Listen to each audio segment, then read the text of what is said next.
Okay, alhamdulillah. Um, and I'd like to take this opportunity to let me actually go back one more point here. It's this one. Certainty is not overruled by doubt, and that's really what this poll is about. To reduce doubt, to ensure that our da'wah programs are purpose-driven. That they are actually meeting their needs, not just people enjoy them, but it's problem solving. And it's good to know which problem, which harm is it eliminating, which problem is it trying to solve, or who is it actually helping, making life easier for, and how relevant is it to context. So again, I'm just using that as an example of good practice, that every aspect of our life, when we're asking ourselves, what do we prick from Islam and use? These maxims are really powerful, as I hope we will see with all the other points, just like trusting reason, respecting dissent in every field, it's important. Trusting reasoning in every field, it's important. Embracing maxims in every field. These are very useful, functional life skill tools that I hope, inshallah, we will use. And setting priorities. Now, emphasizing social obligations. I'll try and go a bit fast here because time is not exactly on our side, unfortunately, as always when it comes to my management of time. Our social obligations are usually described as fardu kifaya. Fardu ayn refers to those obligations on myself, like I do my prayers. I am responsible for purification of my heart. I'm responsible for taking care of my family. It's not everybody else's responsibility. It's mine. So I'll answer to Allah. But then there's a fardu kifaya, social obligations, things we need to engage with society to fulfill. And these are usually around the maqasid of Sharia, the higher intents and objectives of Sharia. Maqasid of Sharia handle both fardu ayn and kifaya, but for the purpose of emphasizing, that's the point I want to make here. I want to emphasize these social obligations and engagements. And I'd like us to look at the Islamic objectives, the higher intents. When we look at Islam and we say, what's the purpose? What's the end in mind, especially for people in professions and careers? And I want to emphasize professions and careers because we spend so much of our lives in our professions and careers that we might as well spend our professions and careers and direct them to be in alignment with something that can take me to the hereafter safely. So I'd like us to keep the end in mind, especially our lifetime career choices, our pursuits, and look at the maqasid of Sharia as Sharia's compass for us, and how to ensure that we have alignment between my specific unique purpose and the purpose of Sharia. So when we say the maqasid, for those who are new to the subject, maqasid of Sharia refers to the purposes, the objectives, the aims, higher intents, goals, etc. And they are generally articulated in two ways. One is what is called jalbul masaleh, promotion, protection, accruing of good, accruing of benefit, or enjoining what is right. In other words, having more good in the world. The second objective is the negative one, the removing of harm, avoiding, preventing harm and evil and suffering, or forbidding what is wrong. So this is a summary of really what does Sharia stand for. It's jalbul masaleh and dar'ul mafasid, improving more maslaha, the common good, and removing mafsada, what is harmful. And it is important we align our careers with those things that we need to protect, promote, those things surrounding the rights and freedoms associated with these maqasid. And we'll look at these maqasid very quickly. The fundamental objectives of maqasid, or the Islamic way of life, are summarized in this diagram. And this is not just all, as we will see soon, the preservation, promotion of faith, the enhancement of faith, the preservation and promotion and enhancement of life, and through food security, and we'll come back to this again, of the intellect and the human mind and its enhancement, of posterity, of children, of family, of future generations, of wealth and its distribution and its halal sources of income and prosperity, and of course human dignity, respect for humanity, removing oppression, racism, tribalism, any form of harm that denigrates human beings, either because of your culture, because of your religion, because of your gender, etc. Examples of these maqasid, the major maqasid are all text-based. In other words, they are all supported by the Quran and the Sunnah. They have different degrees of importance. Some are necessary, some are needs, some are luxuries. We'll look at these carefully.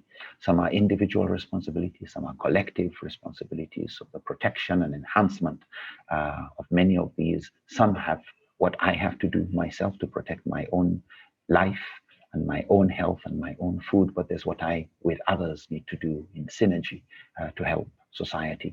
So it's good to ask yourself, is your profession, whatever your job is, involved in supporting any of these? Is it supporting faith and religion and God consciousness and people having hope, never losing hope in Allah and the oneness of Allah, knowing how to worship Allah, being morally upright, good character, ethics, avoiding heresy and shirk. And in the first one, is your job in medicine, in construction work, public health, construction work of bridges, stronger houses, anything that will help better life, security, safety, food security, agriculture, vet medicine, pharmaceutical industry, nursing, environmental health, all of that area. Another maqasid is the protection of the intellect, anything surrounding education of children, of people with special needs, research, anything that can give us greater understanding of this world and how to live in it better, how to take better care of it.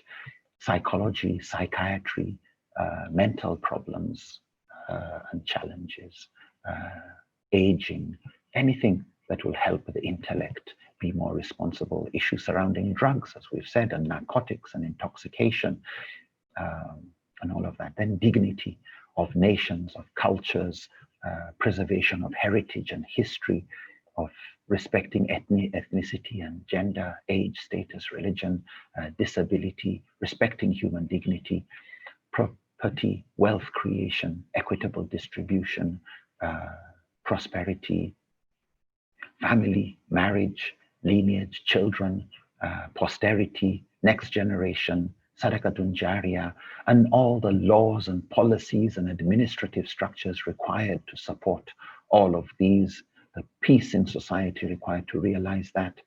We realize Islam also teaches us to be protective of the rights of animals, plants, to avoid pollution of land and sea, air, the environment, the ecosystem. But next generation, our generation depends on next generation, depends on climate change, any of these areas, social cohesion, people in sociology and what they help in reducing problems in society, greater unity of humanity, greater brotherhood, better leadership, better agreements, contracts, peaceful coexistence, inter-tribal, racial harmony, etc. And then the universal maqasid of greater justice, freedoms, compassion, security, peace, wisdom, truth, research, knowledge, etc., etc.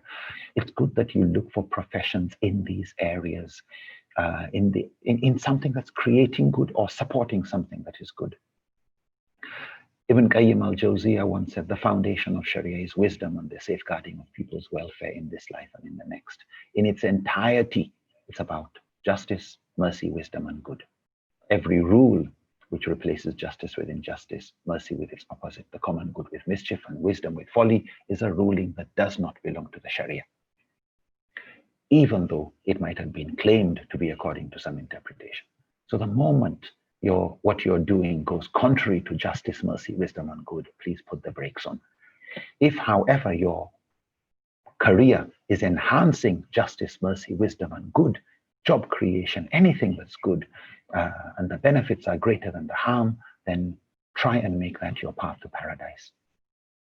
Another scholar, Al-Iz bin Abdus Salam, said, when it comes to how the purposes of law, the Sharia, brings good and prevents mischief, you realize that it is unlawful to overlook the doing of any common good or to support any act of mischief in any situation, even if you have no specific text or evidence from the script, consensus, or analogy. In other words, the moment you know this is bringing benefit to humanity, you should support it. If it is bringing mischief in any situation, you should not support it. Now, this is a very clear statement from a well-respected scholar, actually nicknamed Sultan al-Ulama, the Sultan of the scholars. He was nicknamed by some scholars. The last one, setting priorities, is to look at priorities, putting first things first, what they call the awlawiyat. Not everything is of the same importance. Some things are fard and haram, they are more important than the mustahab and makruh, which are more important than the mubah. So some things are fard or wajib, they are compulsory, you must do them, there's a sin if you don't. Some things are haram, there's a sin if you do them. So those things are really most important for us to deal with, to ensure we are doing all the things that are obligatory and to ensure that we're keeping away from things that are haram and harmful. And then the next important thing is to do most of the mustahab, the things that are encouraged and recommended, and to avoid the makruh. Makruh are those things that are discouraged but tolerated. Discouraged but tolerated. Mubah is the big category, neither encouraged nor discouraged, it's up to you. So to have a sense of priority, when it comes to doing things, we should clear away from haram, we should do the things that are wajib, and then we worry about the smaller things. When it comes to the maqasid of Sharia, and we'll see this also when it comes to where do we spend our energy, here again we look at what matters most, what comes first. And so scholars have classified these maqasid into the daruriyat, those major issues, absolute necessities of life, those things that are essential for life. Without them, you get insecurity, fear. They're really serious. They can take you into emergency situations, crisis. So we ask ourselves, do we have people who have these in their societies? The poorest, what's their life like? Full of fear, insecurity. They deal with necessities, how to survive the next day. Al-Majiris, people on life support. So many people. These are the most important things we should be worried about before we worry about the hajiyat.